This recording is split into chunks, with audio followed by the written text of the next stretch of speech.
and welcome to the Hersch Lauterpacht Memorial Lectures 2021. This year, the lectures are being delivered online in deference to the pandemic restrictions. But one of the compensating aspects of that is that these lectures can reach live to a much bigger audience than we could have fit into our center's Finley Library. We have today with us an audience of several hundred, and a very warm welcome to each one of you from all of us at the Lauterpacht Center. We hope you will stay with us for all three lectures, that is today, tomorrow, and Thursday, and will join us on Friday for a Q&A with the speaker. So please do hold your questions till then. A very warm welcome to our distinguished speaker for this year, Professor Susan Marks. Professor Marks needs no introduction. In the audience tonight are her students and former students, her friends and colleagues from the LSE, where she is a professor of international law, from King's College London and Cambridge, where she taught before, and from so many other places. The audience includes people mentored by Professor Marks over hundreds of workshops and seminars and conferences, and many, many others for whom Professor Marks's writings have been a source of inspiration over the years. Professor Marks's major works include The Incisive, The Riddle of All Constitutions, an exploration of ideas and ideologies of democracy, the lovely International Human Rights Lexicon, an innovative examination of concepts and themes in international human rights law, the groundbreaking edited volume, International Law on the Left, exploring the contemporary relevance of Marxist thought for international law, and most recently, the wonderful A False Tree of Liberty, a history of the idea of human rights, connecting debates on the rights of man and developments within the history of capitalism. I must mention here also her several deeply thoughtful and beautifully written essays that are an endlessly giving source of ideas, critiques, and really ways of looking at the world. I cannot list all, but to recall just a few: false contingency, exploitation as a legal concept, the account of planned misery in human rights and root causes, and apologizing for torture are just four of the several that I have gone back to often to think with and of course to teach with. Professor Marks's work has shaped the fields of international human rights law, critique, and international law's political economy, and it is with thrilled anticipation that I hand over the microphone to her for her present lectures on dignity. Professor Marks, welcome, thank you, and the screen is yours. Thank you, Sarati. What an extraordinary introduction. I feel a bit like crying, actually. That is amazing. Thank you. It is an immense honor to be giving these lectures dedicated to the immortal memory of Hersch Lauterpacht, whose son Ellie we all greatly miss, and whom I had the privilege of knowing as a wonderfully knowledgeable teacher and paragon of eloquence and graciousness. I am humbled to follow in the line of an extraordinarily distinguished array of lecturers, and I want to pay tribute to the founders and organizers of this lecture series, from which I and countless others have learned so much. I also want to pay tribute to the publishers of the books that have come out of the series. Finola O'Sullivan at Cambridge University Press is surely the international legal equivalent of a national treasure. At this point in starting, I'd like to share my screen with you. So let me try and do that now. I think that's hopefully worked, has it? Great. So the subject of my lectures is dignity. I want to state up front that this is not an original topic. In researching it, I found that dignity has been the subject of a number of other lecture series, including the Benedict Lectures at Boston University, for which in 2007 Michael Rosen spoke about dignity, and the Tanner Lectures, which saw Jeremy Waldron address the same issue in 2009 at UC Berkeley. I take from the evident popularity of the topic a sense that dignity is important, and not just to a narrow band of specialists, but to people in general. On the other hand, and despite all this attention, I believe that we have yet to get to grips with it as well as we might. For reasons which will emerge, I believe that there is more that needs to be said on this much rehearsed theme. Outside the academy, we've heard a lot about dignity in this past year. COVID-19 has, of course, overshadowed everything, and it's been reported that responses to the pandemic stand as a test for respect of human dignity worldwide. One reads criticism of policy proposals that seemed to rely on ideas of herd immunity on the grounds that they subordinated human dignity by treating it as a quantifiable entity that could be weighed in the balance. So too, one learns of calls for measures implemented to protect populations against COVID-19 to be appropriately framed so that they respect the dignity of older people and other vulnerable groups. Let me see if I can show you my first slide here. So there you see Antonio Guterres speaking to the late Tom Moore about the dignity of older people. At a special session of the UN General Assembly convened to discuss the crisis in December last year, Deputy Secretary General Amina Mohammed declared that, now quoting, "the right decisions now will secure a life of dignity for all." Meanwhile, palliative care physician Harvey Chochinov and colleagues have warned of a failure to take into account the effect of COVID-19 measures on the concept and practice of death with dignity. If the first casualty of war is truth, they write, the first casualty of coronavirus disease for patients nearing death is dignity. The other major context in which we've heard about dignity a lot in the past year relates to United States politics. When Donald Trump first became president, Arthur Brooks, head of the American Enterprise Institute, said that dignity was why Trump got elected. According to Brooks, Trump taught people their own dignity and helped them to understand that they should have dignity too. In a less appreciative assessment 2 years later, another conservative, Michael Gerson, wrote that our president lacks dignity. George Washington made dignity the defining commitment of his political life, but Trump has made the denial of dignity to certain people and groups a political rallying cry. During the run-up to the 2020 presidential election, you could buy merchandise from the Never Trump campaign that included a t-shirt with the legend, "Dignity for all people." As for the months after the election, I passed quickly over the moment when someone dug out a December 2016 Trump tweet, repeating a statement by Putin that Hillary Clinton should be able to accept defeat with dignity, and adding, "so true." I simply recall some of the headlines of that time. Obama to Trump, "salvage your last speck of dignity and concede now." Fox News's Geraldo Rivera urges Trump, "exit with dignity and grace." In his inaugural address on the 20th of January this year, President Biden made 3 references to dignity, admittedly rather fewer than his references to unity and democracy, but still. He said that Americans can treat each other with dignity and respect. He put dignity in a list of the 7 common objects we love that define us as Americans. And he declared that together we shall write an American story of, among other good things, decency and dignity.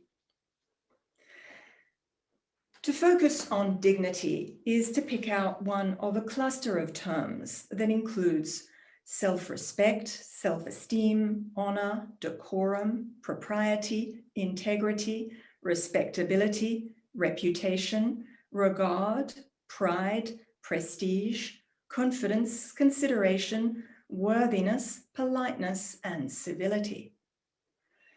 Dignity is special for a variety of reasons on which I will have occasion to touch. But one aspect is that it is said to belong innately to all human beings.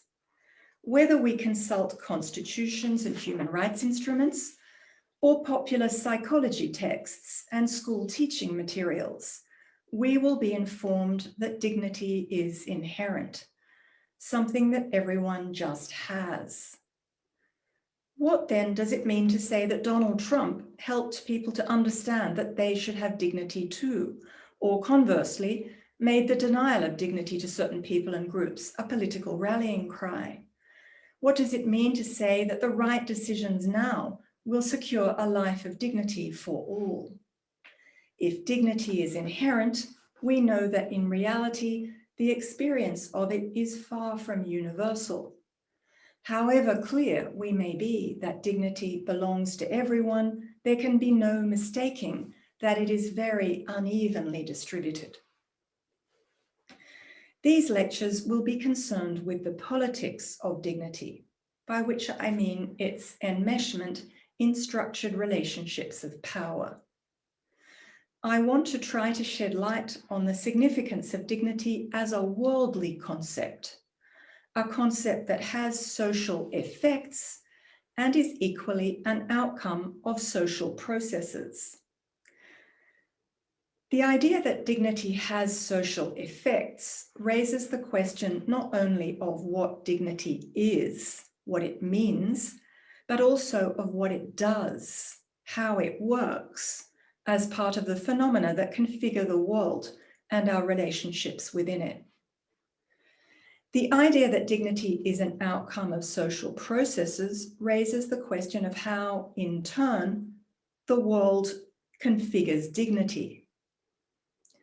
Let me pause over that second aspect, how the world configures dignity.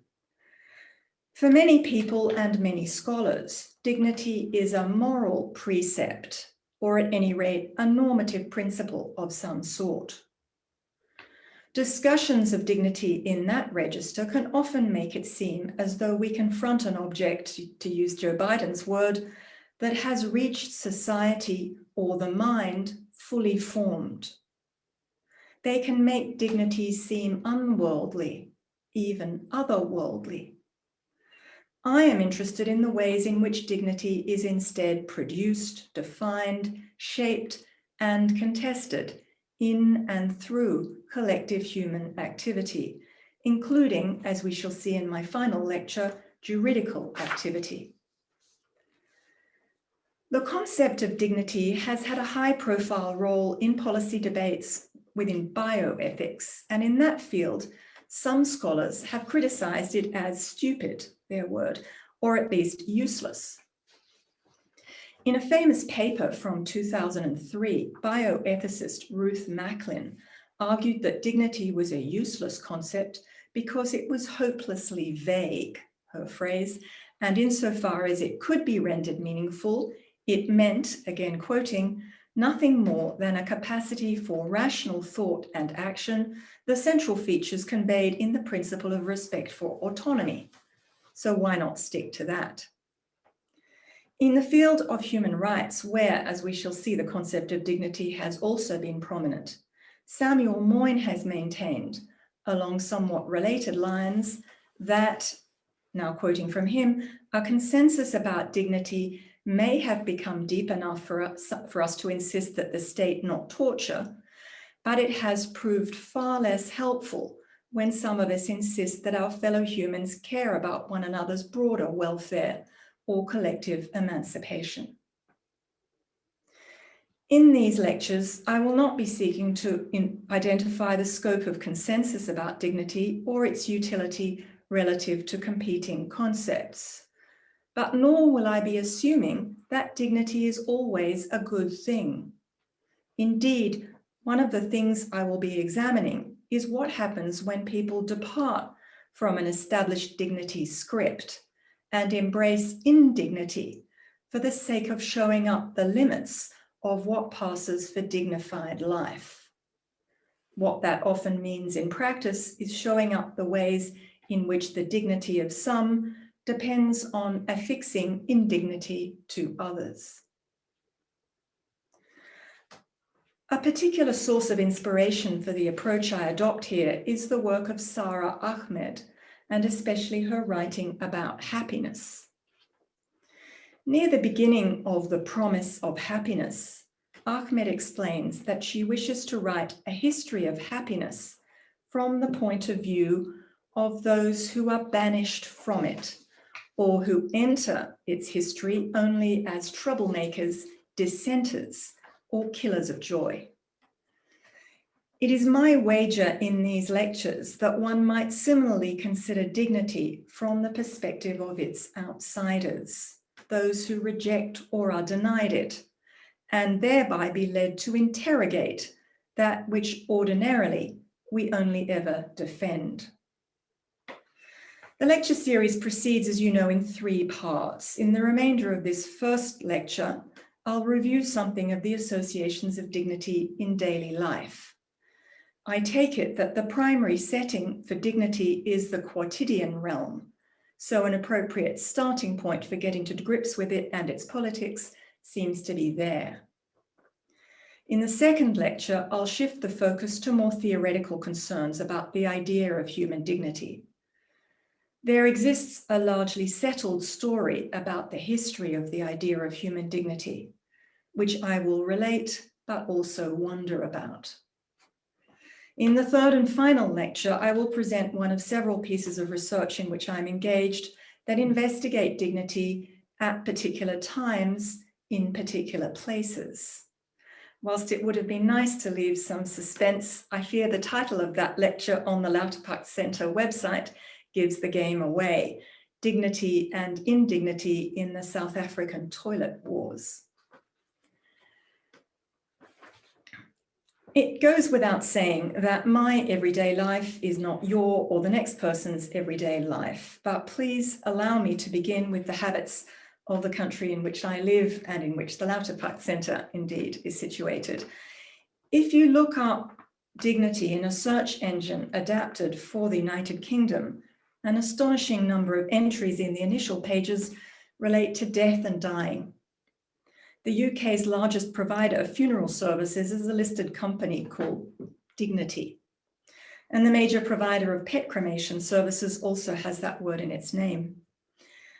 Assisted suicide is illegal in the UK, but the Latin root word dignitas is well known as the name of a place in Switzerland where you can go to end your life. Dignitas is a non-profit member society which takes as its motto to live with dignity, to die with dignity. The concept of death with dignity is one we hear about a lot in the context of debates about euthanasia, assisted suicide, and the right to die. Apart from that association with death and dying, dignity has a strong association with healthcare, social care, and matters of personal hygiene. So, for example, there exists a campaign in the United Kingdom for period dignity, while toilet dignity is a pressing issue in many countries. The material to be presented in my third lecture will exemplify that.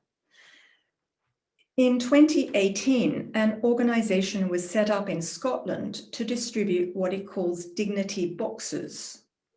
The boxes contain basic toiletries, and the system is that people donate toiletry items which are then put into small boxes that are left openly in places with high levels of deprivation, to be taken and used by people in need.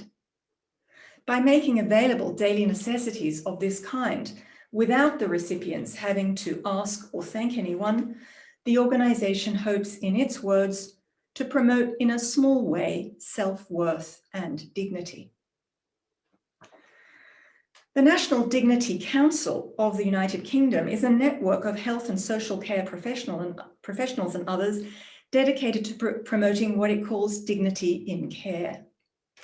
Dignity in care is the basis of a 10-point dignity challenge, which the Council has elaborated, comprising 10 key points, so-called dignity do's, to ensure high-quality services that respect people's dignity. I will touch in more detail on what's set out there a bit later in this lecture. To help in carrying forward its work, the Council has designated the 1st of February an annual Dignity Action Day, and it's appointed a Dignity Ambassador and Dignity Champions. Posters and leaflets prepared or inspired by the National Dignity Council can be seen in doctors' surgeries and hospitals throughout the country. This emphasis on dignity extends to the field of medical technology. In healthcare supplier Wernicare's A to Z of patient care, D is for dignity. The dignity, as it says, not just as of patients, not just as patients, but as people. Wade Ceramics is a manufacturer of porcelain products that produces an assistive tableware range, which it calls Dignity. Among the items available are a two-handed cup and a plate with wide rims designed for people with Alzheimer's disease or dementia. Underscoring the fact that these pieces are made out of vitrified earthenware, the company quotes an expert in dementia services. If it's not a picnic, there should be no plastic. Another company makes a waterless shampoo that can be used in bed, which is likewise labeled Dignity. Perhaps connecting some of the issues on which I've already touched, elder care is a sphere in which dignity has had particular prominence. The Observer newspaper once ran a campaign for dignity at home, posing the question, is dignity at home too much to ask for our elderly? It was reported that, now quoting, hundreds of thousands of Britain's elderly rely on home care visits to live a dignified life in their own house. But as local authorities reduce funding, an increasing number of our most vulnerable citizens are being neglected. The example given was a 72-year-old woman from Essex who was housebound due to severe arthritis and suffered from incontinence. After reducing the number of baths to which she was entitled every week from 2 to 1, the authorities had told her that even that was to end, and she would have to make do with a daily sponge down. What are some of the other contexts in which a discourse of dignity can be heard? Well, where I work, as in many other British workplaces, one can, if one wishes, consult a dignity at work statement. The statement proclaims the goal of promoting an enabling and inclusive environment where all staff are treated with dignity and respect. And it sets out expectations regarding appropriate behaviour, along with the means by which inappropriate behaviour, which falls short of bullying or harassment, can be easily identified, addressed and resolved. At LSE, bullying and harassment are dealt with in a separate discrimination, harassment and bullying policy. Inappropriate behaviour is defined as any behaviour which is unwanted, unwelcome, and undermines an individual's dignity at work. And this is further clarified through a series of examples. Given the phenomenon of statements such as that, one should not be surprised that dignity has had high visibility in management consulting and executive coaching. Donna Hicks is the author of a book entitled Leading with Dignity: How to Create a Culture That Brings Out the Best in People. Starting from the claim that whatever the setting, a key to being successful is dignity consciousness, the book outlines a program for building a team and creating an organizational culture that honors dignity, in its words. Motivational speaker and advisor Glenn Yopis advises that, now quoting, human dignity must serve as the foundation for the ways we think, act, and innovate. We can't elevate the capacity of individuals without first building trust, and we can't build trust without first honoring the dignity of the person before us. Let me mention one final association with dignity, which now takes us outside the English-speaking world. The Arabic world, which I think is pronounced something like karama, and is conventionally translated as dignity, is widely held to have been a central concept in the Arab Spring of the early 2010s. Echoing an earlier nationalist slogan, Abdel Wahab El Afendi said at the time that the point was not just to demand jobs and bread. The uprisings were needed, he said, so that the people would deserve bread. The uprisings were needed to restore the dignity of the people. Asteadat karamat al-na'as. It is notable that the Tunisian revolution is sometimes referred to as the dignity revolution, Tarwat al-Karama, and that the Tribunal of Transitional Justice, which was set up in the country, in Tunisia, was named the Truth and Dignity Commission, now using the French Instance Vérité et Dignité. In February 2020, an incident occurred in Jordan, which brought back memories of the self-immolation of the Tunisian street vendor, Mohamed Bouazizi, to which the events of the Arab Spring are often traced. The incident involved a Jordanian street vendor, Anas al-Jamra. Harassed like Bouazizi by city officials seeking to exact unpayable license fees, and like Bouazizi too, without alternative means of supporting himself and his family, al-Jamra took his own life. It was reported that the death of Anas al-Jamra, now quoting, highlights the struggle of people to earn a dignified living in Jordan, where many feel that wealth and opportunities are restricted to a privileged few. As his great uncle explained, the dead man, now quoting again, was very hardworking and responsible. He worked every day. Sometimes he left the house at 6 in the morning and only came back at night after 10. He just wanted to live with dignity.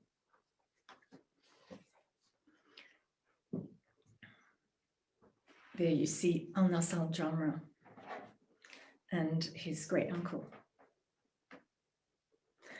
From this small and inevitably restricted set of references and associations, we can already learn or allow ourselves to be reminded of a few salient facts about dignity. In particular, I want to highlight 3 facts and go into them a little more deeply. In the first place, it may be observed that dignity is not just an idea. It's not just something that has existence in our heads. It's also performative, embodied, and ineliminably relational.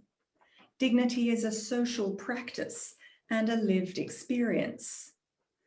This embodied aspect of dignity becomes immediately apparent if we inflect from the noun dignity to the adjective dignified. Variously defined in dictionaries as marked by dignity of manner, style, or appearance, but also stately, noble and majestic, decorous, controlled and calm, and having or showing a serious manner that is worthy of respect. And here you see some stock photos designed to depict a dignified appearance. Giorgio Agamben advises that even the Latin and medieval concept of dignitas, which, as I will discuss further in my next lecture, was primarily a matter of elevated status or personage, also denoted the physical appearance appropriate to that status or personage. When it comes to contemporary English, Andrew Sayre recalls that dignity is rendered in the language of posture, comportment, facial expression, and spatial orientation.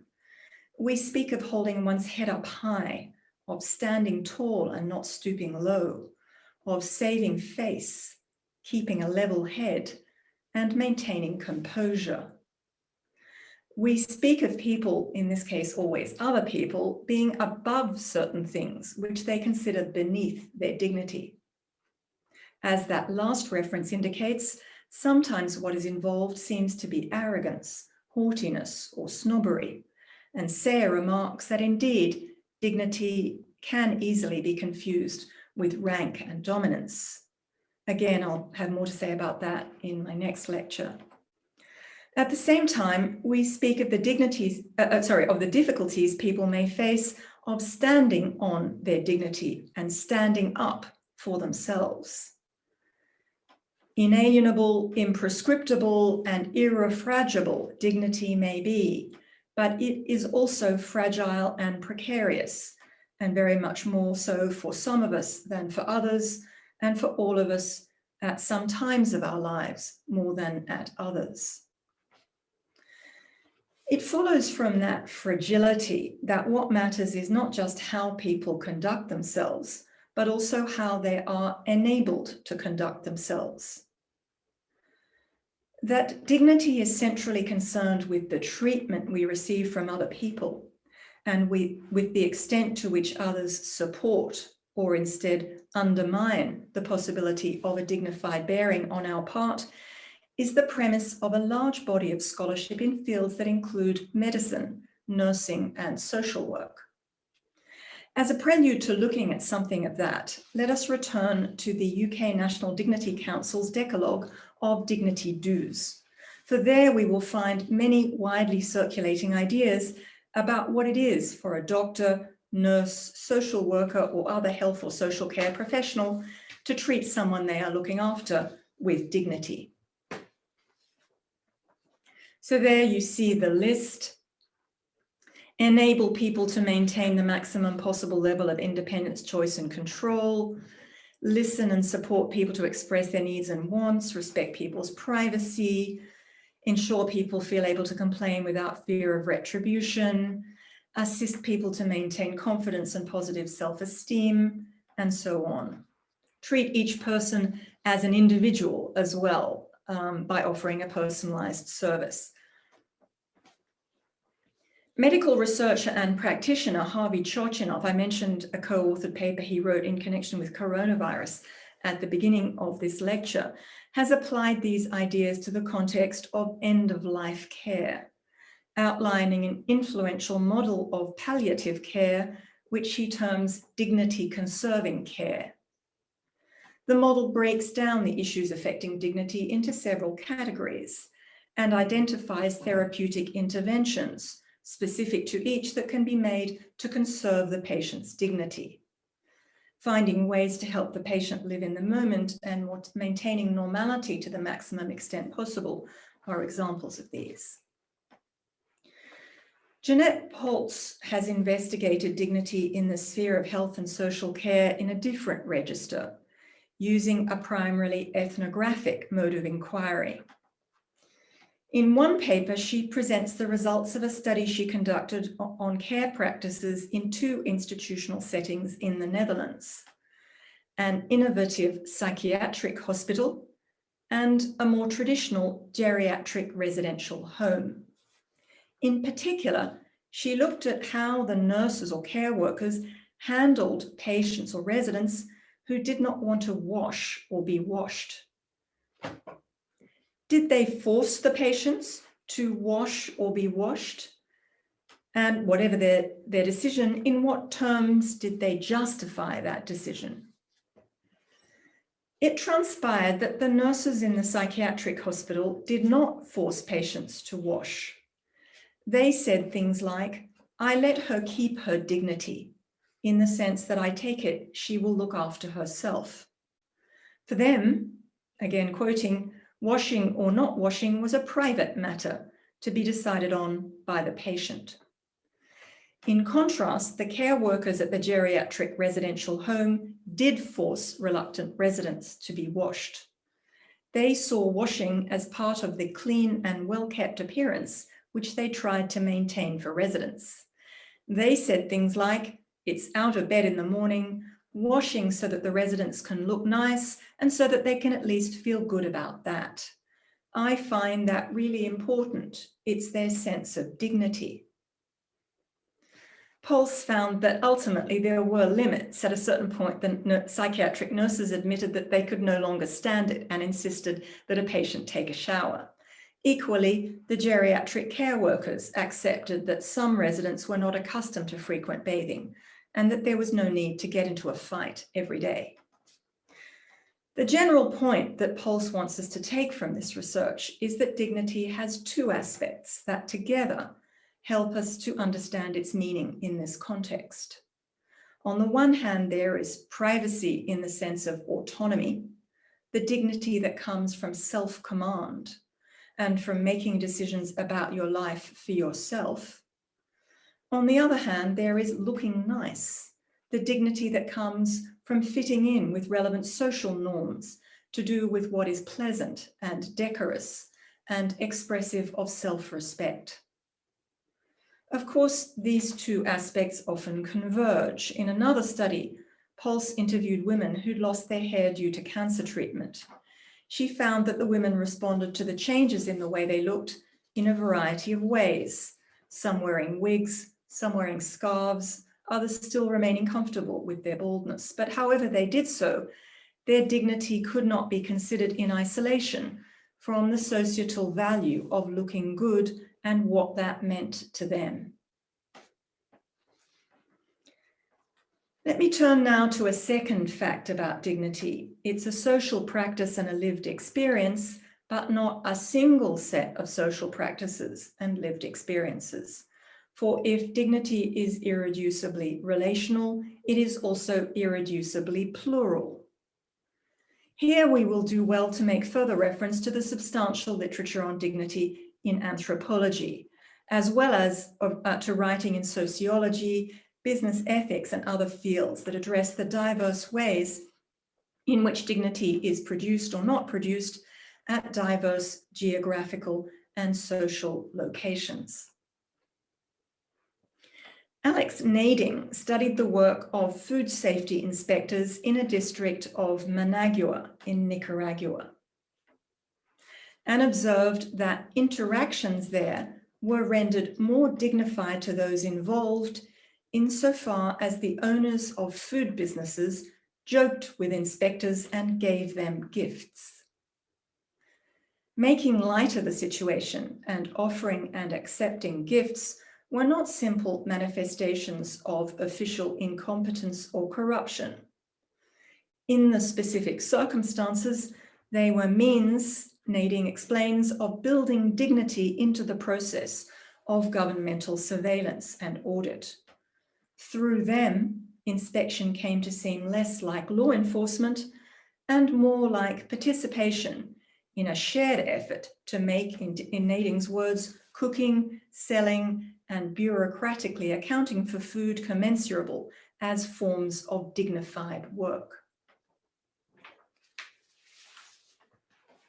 Ernesto Noronha and colleagues examined the experience of security guards in an Indian city working at two kinds of sites: pavement kiosks with automatic teller machines and the premises of large-scale commercial or industrial enterprises. While those who guarded the ATM machines told of poor working conditions and persistent vituperation from passers-by, security guards at the commercial or industrial premises described how their dignity was maintained. For them, dignity could be derived from being required to wear an ironed uniform, keep careful records of their patrols, not chat on the phone while on duty, and remain calm and polite in the case of an altercation. As Noronha and colleagues gloss it, dignity and discipline coalesced in the lives of these guards. At the same time, their dignity came from, in Noronha and colleagues' words, the respect and recognition of others. Unlike the ATM guards, these guards were mostly treated courteously and with consideration in their daily interactions. They received training and saw their working conditions improve. The enterprises whose premises they guarded invited them to festive occasions. Disciplined soldiers, these guards may in some sense have been, but it was also important, as Noronha and colleagues explain, that they were respected persons. I mentioned earlier the association of dignity with personal hygiene, a service occupation which is often seen as presumptively dignity wounding because it involves dirty work, is garbage collection.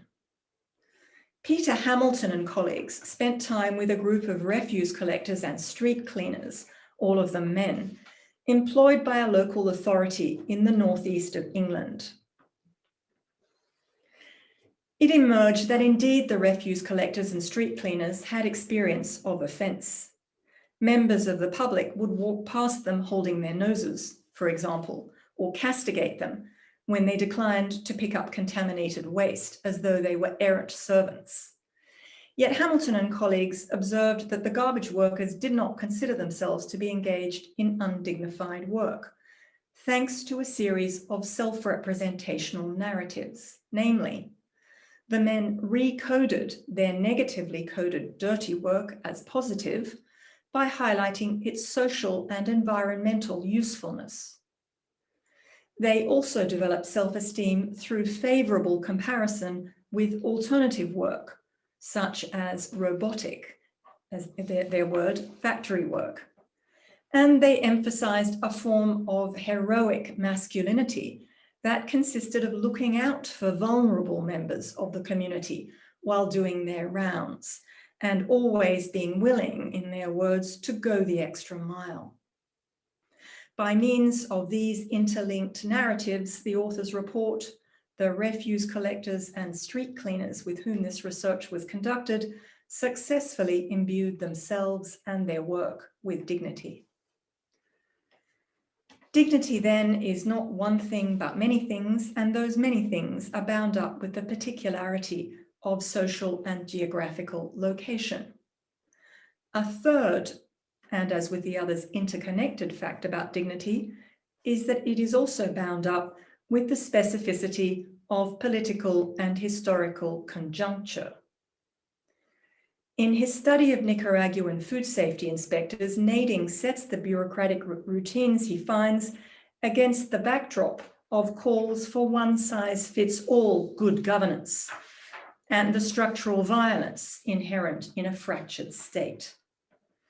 Noronha and colleagues arranged to hear from two sets of Indian security guards at a time when globalization has intensified the use of informal, casual, and contract labor, and when the vast majority of people in the country, including both sets of guards, are engaged in precarious employment.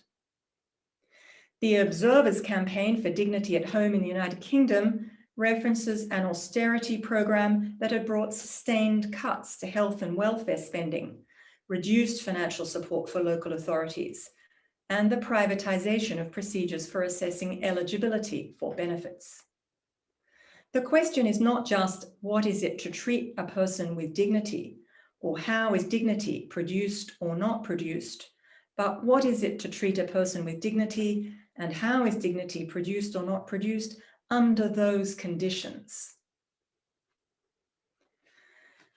To situate dignity in relation to wider systemic trends, patterns, and forces is to draw into the frame the complex politics of dignity. The heroic masculinity of Hamilton and colleagues' garbage workers gestures towards its gender politics. Calls to restore the dignity of the people in the Arab Spring gesture towards its nationalist or democratic politics. Dignity is individual and collective, public and private, agentic and structural.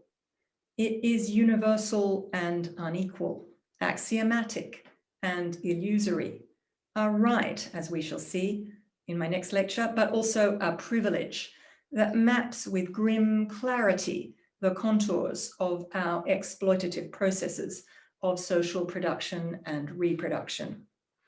The deposit by a Scottish charity of dignity boxes in areas with high levels of deprivation amply illustrates that.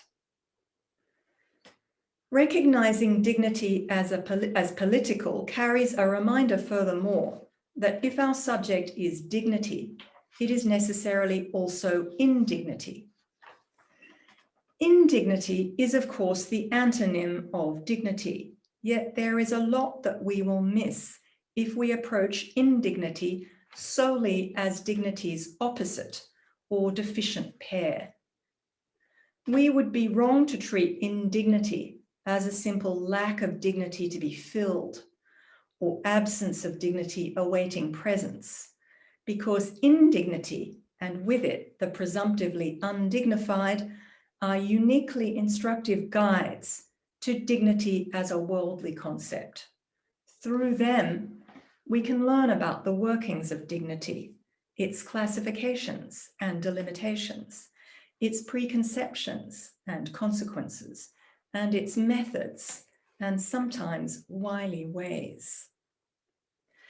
In a book published in 1999 entitled No Shame in My Game, Catherine Newman presents research she conducted with people employed at fast food outlets in New York City.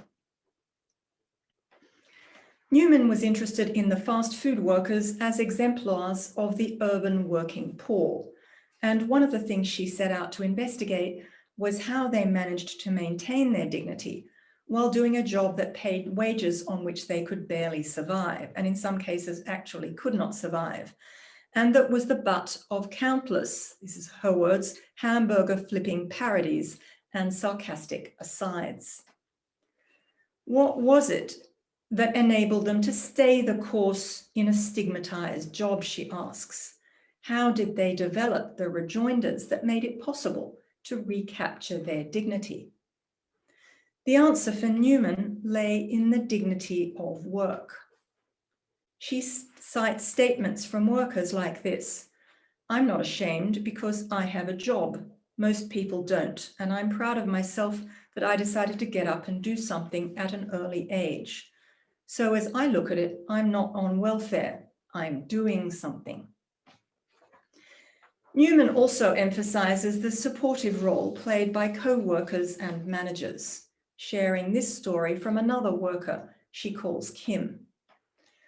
"One night, this little boy came in there and cursed me out. He said, 'That's why you're working at this place. You can't get a better job.' I was upset and everything. I started crying. My manager was like, 'Kim, don't bother with him.' I'm saying, 'You got a job, you know, it's a job.'" Newman concludes that her nation's working poor do not need, in her words, their values re-engineered. Again, quoting, "They work hard at jobs the rest of us would not want because they believe in the dignity of work. Working keeps them on the right side of American culture." Or does it? In an article that appeared in 2005, Carol Cleveland reports on research she undertook with welfare recipients in Philadelphia. Her specific interest was in women who had refused work, quitting low-wage, low-status jobs to return to welfare and rely on help from charities, relatives, and friends. As she summarizes her findings, what emerged was a pattern of confrontations with authority figures at various job sites, as well as resentment of the subservience often demanded of workers in the lowest tiers of the primary economy. Cleveland tells of how such confrontations and the walkouts that followed them, again quoting from her, afforded impoverished women the chance to express their resentments about being relegated to unrewarding, low-income work, and to maintain at least the vestiges of a defiant dignity in the face of a hostile social order. These workers did not have the means, Cleveland writes, of mounting a general challenge to the status quo, but they could challenge particular representatives of it. They could challenge, end of quote, they could challenge the people who gave them enough break time only for a few puffs on a cigarette, or who ripped off the sheets of an imperfectly made hotel bed. They could say no to those who offered them nothing other than insecure, dead-end employment at poverty-level wages.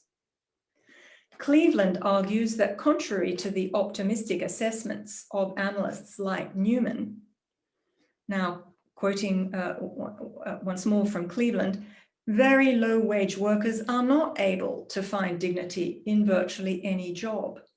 Entrance into the kind of work sites to which the women she interviewed were admitted did not offer a move to the right side of American culture. Rather, these women's work experiences served notice of the chasm between themselves and more affluent Americans. Excuse me for a second. If Newman foregrounds the association of dignity with having a job, being self-reliant, and not depending on welfare, Cleveland's research brings into focus the defiant dignity of those who refuse such an understanding of dignity. The message we receive loud and clear from her interviewees is that Newman's dignity is ideology, a legitimizing maneuver designed to mask both the indignity of low-wage, insecure, dead-end jobs and the indignation that can be witnessed on the part of the poor, mostly non-white, disproportionately female workers expected to do them. More than that, the message we receive is that Newman's dignity, which is the hegemonic dignity of dominant groups and those who align their perspectives with them, dignifies such jobs with a status they do not deserve.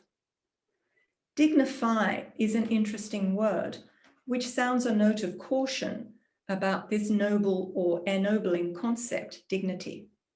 Don't forget it signals that behind respectability, there may be unworthiness.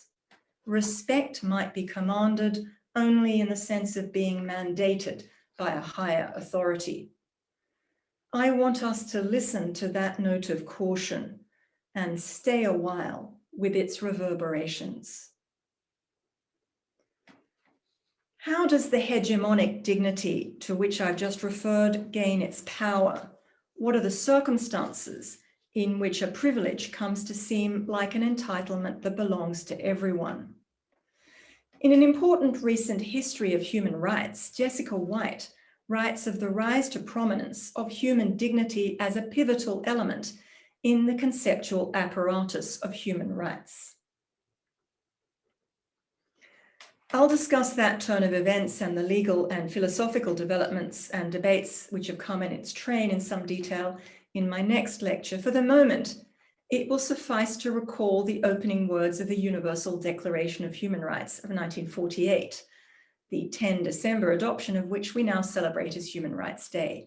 Whereas recognition of the inherent dignity and the equal and inalienable rights of all members of the human family is the foundation of freedom, peace, and justice and peace in the world.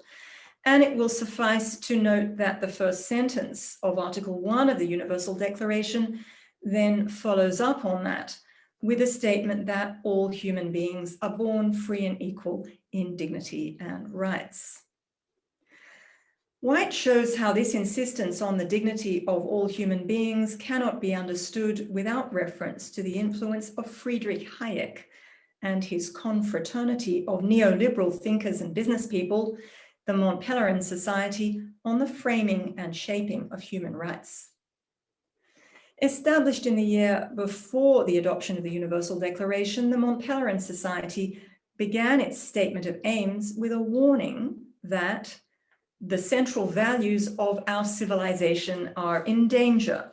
Over large stretches of the Earth's surface, the essential conditions of human dignity and freedom have already disappeared, the statement of aims said. It is well known, I think, that the measures proposed by Hayek and like-minded others in London, Chicago, and elsewhere for seeing off this danger, the danger as they saw it of communism, but also, and more immediately for them, of mass politics and Keynesian economics, centered on expansion of the free market, constraint of the social state, and the transfer of public functions to private enterprise.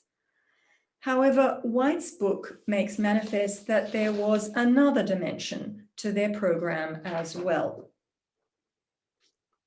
The neoliberals of Mont Pelerin, she explains, reinvented human rights as the moral language of the competitive market, developing their own account of human rights as protections for the market order. And just as they developed an account of human rights as protections for the market order, so too they tied the account to a notion of human dignity as the preserve of those who submitted to that order. As White tells it, The members of the Mont Pelerin Society believed that only the self-reliant and responsible could lead dignified lives. Seeking welfare from the state was inherently undignified. By their lights, dignity depended on socioeconomic arrangements in which individuals were responsible for their own fates. White mentions Article 23 Article 23, paragraph 3 of the Universal Declaration of Human Rights, in which the concept of dignity again appears. It says, everyone who works has the right to just and favorable remuneration, ensuring for himself and his family an existence worthy of human dignity and supplemented, if necessary, by other means of social protection. If the members of the Mont Pelerin Society, now quoting from White, rejected both the idea of a just wage and the idea that social protection was a right, White highlights that a concomitant of their moralized market was investment in this, again, her words, gendered vision of family welfare and the association of dignity with work. Yet the story is complicated, for as Imogen Tyler demonstrates in a study that deals with more recent times, the association of dignity with work can also be found on the other side of the political spectrum. A particular focus of Tyler's research is the demonization of working class people in 21st century Britain, perhaps best captured by Owen Jones in his book Chavs, along with responses to that demonization from the left.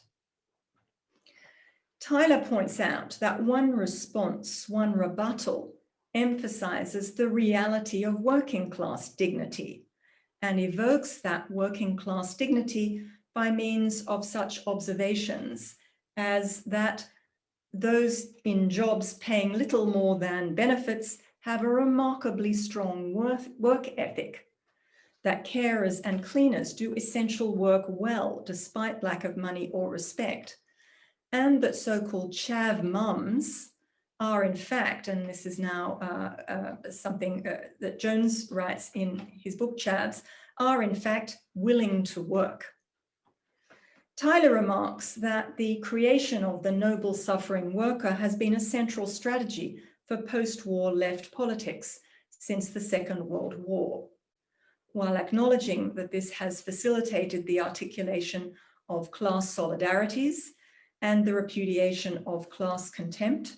She argues that it has also sustained a distinction between the deserving and undeserving poor, and between, to quote from her, honest, hard-working families and a parasitical, pathological underclass.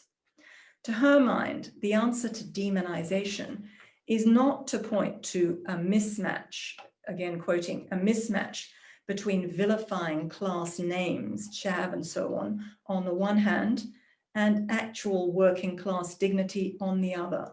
Rather, it's to challenge, in her words, the forms of classificatory violence that are expressed in and carried forward by those names. It's to understand, she says, how the relevant representations of self and other are formed and how they might be transformed.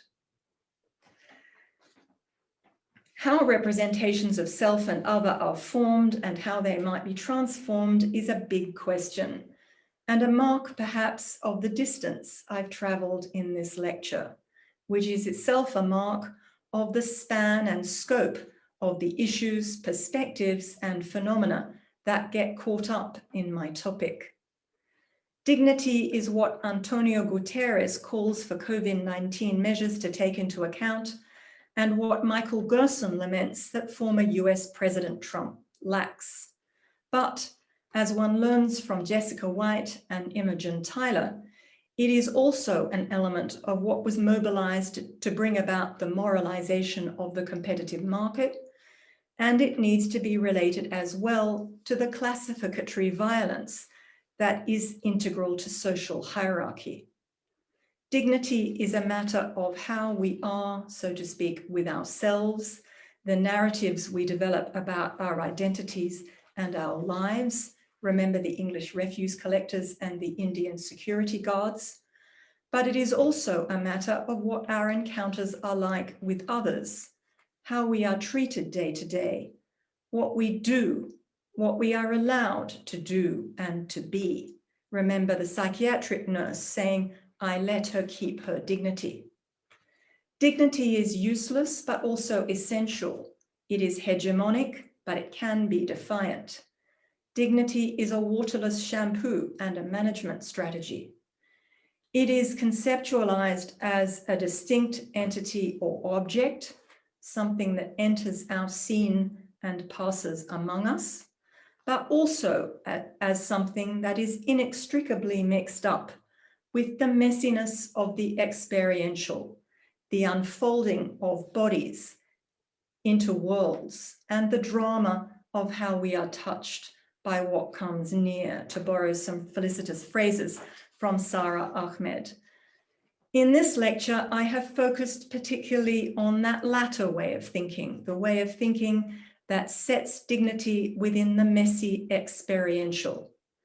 My next lecture will take up more orderly concerns.